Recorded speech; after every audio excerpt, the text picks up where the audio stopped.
Alam niyo ba na may isang Pilipinong nakalibing sa Arlington National Cemetery sa Amerika na tinaguriang One-Man Army?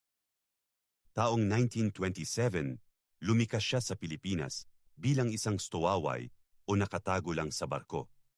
Mula sa pagiging busboy, hinagupit siya ng Great Depression at nawalan ng kabuhayan. Pero hindi doon nagtatapos ang kwento ni Ramon Subehano. Noong 1942, na-draft siya sa US Army.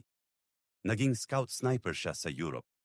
Sa gitna ng labanan sa Normandy at Rhineland, siya ay sugatan pero hinding-hindi sumuko.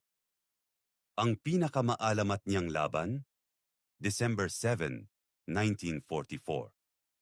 Mag-isa niyang nilusob ang isang building sa Germany sa gitna ng nakamamatay na machine gun fire.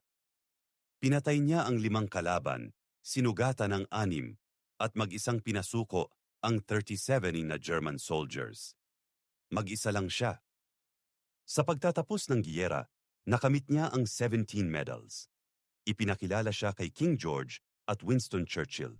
Naging front page pa siya ng New York Times at nakaharap sina Marilyn Monroe at John F. Kennedy. Namatay siya noong 1988 at binigyan ng full military honors sa Arlington.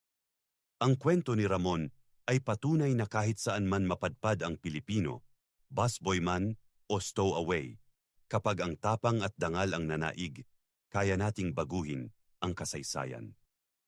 Isang saludo para kay Private Ramon Subehano, ang Pinoy na one-man army.